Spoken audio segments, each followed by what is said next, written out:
I caught my wife texting someone while cooking dinner, and when I read the messages, I realized she'd been planning to run away with my cousin using my credit card, my passport, and the child I thought was mine. I caught her mid-text, standing barefoot by the stove, stirring pasta sauce with one hand and holding her phone with the other. It buzzed, and she smiled, not the kind of smile you give your husband while making dinner. The kind you give someone who still excites you. Someone you shouldn't be texting like that. I said her name once. She flinched. Tried to lock the screen. I took the phone from her. I wish I hadn't. The messages were with Eli, my cousin. Not even a distant one. We grew up on the same street, same summers, same birthday parties. He was my best man. The messages weren't flirtatious, they were logistics. Travel dates. How much cash she could drain from our joint account without raising suspicion. Where she'd hide my passport in her luggage. There was even a joke about how it's not kidnapping if the father isn't really the father.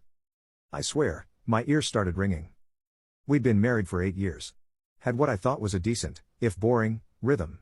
Mortgage, 1 kid, Mia, age 6, softball practices, weekends at the in-laws, date nights twice a month that ended with takeout and Netflix.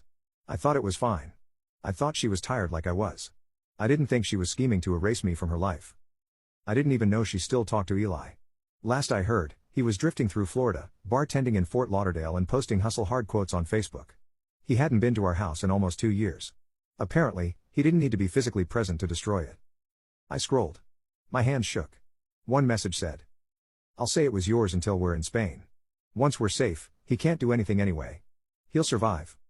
He'll survive." That's what I was to her, a problem to survive. The worst part wasn't the betrayal. It was Mia. The little girl who made me peanut butter cards on Father's Day. Who called me daddy before she could pronounce her own name.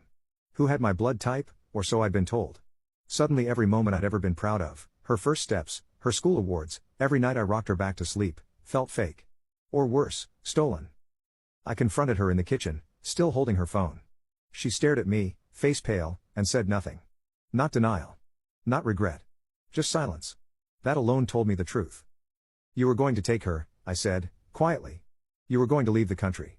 With him. With my kid." She swallowed hard. "She's not yours." I didn't scream. I didn't cry. I don't even remember dropping the phone. I walked out the front door without shoes on. Sat in the car. Called my brother. Told him I needed somewhere to stay. And then I drove. No bag. No goodbye. No glance back at the house I'd helped pay for. I got a lawyer the next morning. By the time she realized I'd frozen the bank accounts, shut off her access to the credit cards, and filed for emergency custody, she was still playing catch-up. The DNA test came back within the week. Mia wasn't mine. And just like that, the thing I loved most in this world became someone else's daughter. I didn't fight for custody. I walked away. Because staying would have meant dragging a little girl through courtrooms, tests, and trauma just to prove she belonged to me. And she didn't. Not by blood. Not anymore. My wife tried to call me the next night. I blocked her. Then I blocked Eli. Then I poured a drink and stared at the wall for hours. I had nothing left to say. And she had no one left to lie to. He didn't scream. That's what still haunts me. No throwing things, no yelling. Just that look. Like I wasn't a person anymore. Like I died right in front of him. He walked out barefoot. And never came back. The next morning, his number was blocked. The bank cards didn't work. My emails bounced. My access to our daughter's school account was revoked by noon. By the time I realized he'd called a lawyer, it was already over. I wasn't even allowed to say goodbye to Mia. People think when you blow up your life, it's dramatic.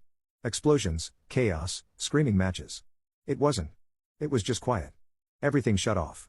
I went from a wife and mother with a mortgage and a routine, to a woman sitting alone in a too-big house surrounded by toys and folded laundry, checking a phone that would never buzz again. Eli was supposed to come get us. That was the plan. But after my husband blocked me, I messaged Eli. I told him we were burnt. That he needed to come now or it would fall apart. He read the message. And then never replied. 3 days later, his Facebook disappeared. He ghosted me completely. I don't know where he is. I don't even know if he ever planned to follow through. The silence was deafening. My friends stopped responding too. Word got around fast, faster than I thought possible. His sister told her book club. Her book club told their husbands. Within a week, I could feel the shift at the grocery store.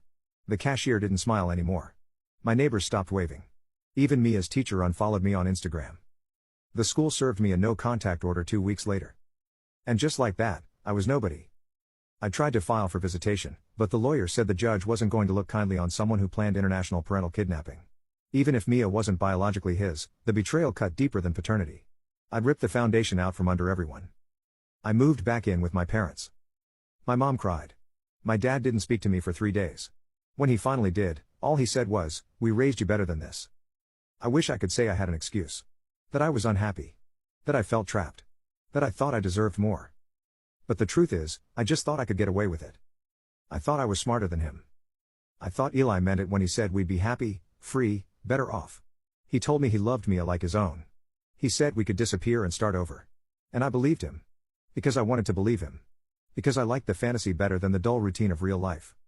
I told myself that the man I was married to didn't see me anymore. That our life was stagnant. That our spark was gone. I forgot that sparks don't last, but loyalty does. Now, I work part-time at a place that doesn't ask questions. I don't go out much. I avoid the school district entirely. I haven't seen my daughter in 7 months.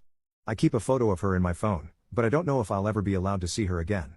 Legally or otherwise. Sometimes I wonder what she thinks happened. If she asks about me. If he tells her the truth or something softer. I hope it's softer. She deserves soft. She deserves better than me. I check his socials once a week from a burner account. He doesn't post much. Just photos of Mia with trophies, smiling, growing up without me. I screenshot every one. My inbox still has the last message I sent to Eli. Come now. He knows. It's still marked as read. That was the last word from either of them. I used to think the worst thing that could happen was losing my marriage. It wasn't. The worst thing was realizing I was never the victim. I was the earthquake. And everyone else just had to survive me.